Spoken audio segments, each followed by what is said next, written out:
Leite é aquela corrente da leite. Tudo aqui é estranho. A linguagem corporal é pra lá de esquisita. O entrevistador, que tenta fazer ela parar de cantar, mas não consegue, também não tá na situação mais normal da carreira dele, não. E a cara dos jornalistas no estúdio, então? E esses quadros na parede? É difícil de compreender que elementos estéticos, sociais, políticos e talvez até químicos estejam interagindo para resultar nessas cenas aqui. Mas é fácil de enxergar um método na aparente loucura.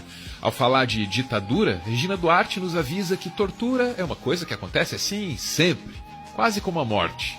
Foi um período muito difícil, né? Tem muita história, muita gente morreu na ditadura, né? Essa é a questão. Enfim. Cara, desculpa, eu vou falar uma coisa assim. Na humanidade, não para de morrer. Se você falar vida, do lado tem morte. Pouco depois, ela chega na crise atual. Ela passa voando por cima do assunto do novo coronavírus. E mais uma vez, a tentativa é a de nos convencer de que essas imagens aqui são normais. Eu acho que tem uma morbidez nesse momento. O Covid está trazendo uma morbidez insuportável.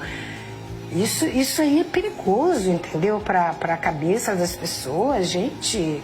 Não tá legal, não tá legal. A Regina não está sozinha no esforço de normalizar a mortandade massiva. Por trás do caos quase indecifrável da política brasileira, pode existir uma estratégia para fazer você achar que enterro em vala comum é uma coisa cotidiana, banal, normal.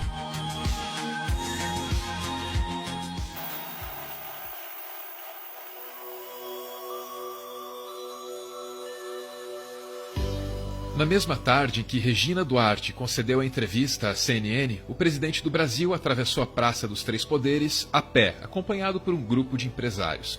Bolsonaro entrou no STF, foi recebido, apesar de ter solicitado a reunião na última hora. E aí, dentro da corte, ele transmitiu a reunião pela internet, isso sem consultar ninguém. Esse gesto demonstra que o bolsonarismo enxerga na Suprema Corte um obstáculo para os seus sonhos autoritários. E se isso não fosse o suficiente, ainda teríamos os manifestantes gritando em alto e bom som que vão transformar as togas dos ministros em pano de chão. STF! STF! Preste atenção! Preste atenção! A sua toga vai virar pano de chão! A sua toga vai virar pano de chão! As agressões contra o STF estão normalizadas. Esses caras aqui prometem acabar com a Suprema Corte.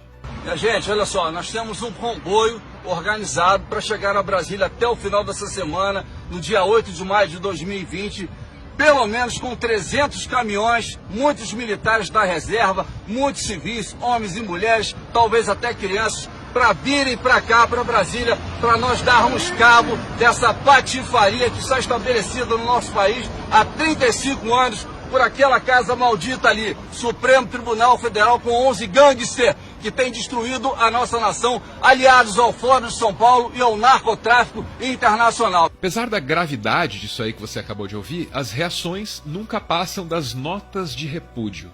Enquanto o bolsonarismo vai corroendo as instituições e ameaça inclusive usar armas, o Brasil promove um imenso concurso de redação, que é para ver quem escreve a melhor nota de repúdio. Não é um concurso de redação que vai tirar o Brasil desse buraco. Mas, se a gente prestar atenção na linguagem, aí a gente vai entender o quanto é fundo o fosso civilizatório em que o país se enterrou. A reunião no STF é um bom exemplo. Os empresários trazidos pelo presidente falam da economia em termos médicos. É como se as máquinas das indústrias deles tivessem vida. E é como se as vidas dessas máquinas valessem mais do que as nossas. Que a indústria está na UTI. Talvez os sinais vitais não consigam ser preservados tanto tempo. Talvez a indústria entre em colapso antes. E então haverá morte de CNPJ. Falar em indústria na UTI e em morte de CNPJ é tirar sarro de quem perdeu um parente para a pandemia. É fazer chacota do sofrimento dos outros, do sofrimento real. Mas tem um outro efeito nessas comparações aí.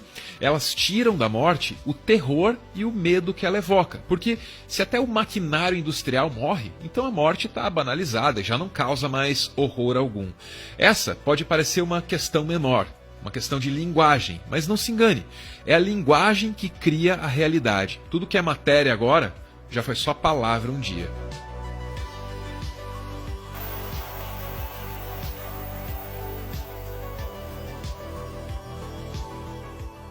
Os empresários falam da morte de suas indústrias. Eles tentam nos convencer de que o valor da vida é relativo. Vão sobrar empresas fragilizadas, porque não estava rodando a 40, o coração vai ficando fraco e a gente não sabe se dá conta de voltar sem de novo na recuperação. A Regina Duarte também vai por esse caminho, mas ela é mais direta. Não vive quem fica arrastando cordéis de caixões. O presidente da República não hesita em tentar nos convencer de que o valor da vida precisa ser reconsiderado.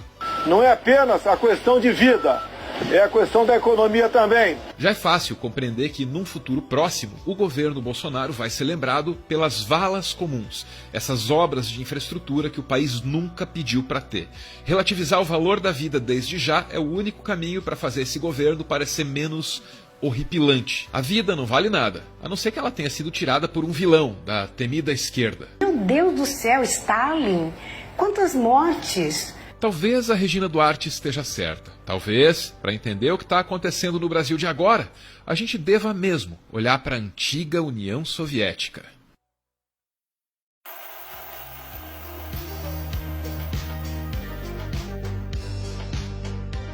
Tudo era para sempre, até que deixou de ser. Nesse livro, Alexei Yurchak conta para o mundo o que foram os últimos anos da União Soviética. O regime desmoronava, a economia entrava em declínio e havia na vida cotidiana um profundo sentido de insatisfação. Ainda assim, lendo os jornais, ouvindo a rádio, vendo a TV, a impressão seria de que tudo ia muito bem na União Soviética. Nasceu assim uma disparidade entre a vida real e a fantasia contada pelos ocupantes do poder. A sociedade assimilou passivamente essa diferença entre o que vivia e o que via no noticiário. É a esse processo que Alexei deu o nome de hipernormalização em seu livro. Em 2016, o documentarista Adam Curtis sustentou em um documentário que o fenômeno da hipernormalização estava ocorrendo em escala global no começo do século XXI. Através desse processo, chamado de hipernormalização, o absurdo se torna normal. A ameaça ao juiz da Suprema Corte vira discurso político, a floresta queimando vira plano de desenvolvimento e a vala comum vira coisa cotidiana. O Brasil só pode ser governado pelo absurdo porque aqui o absurdo foi hipernormalizado.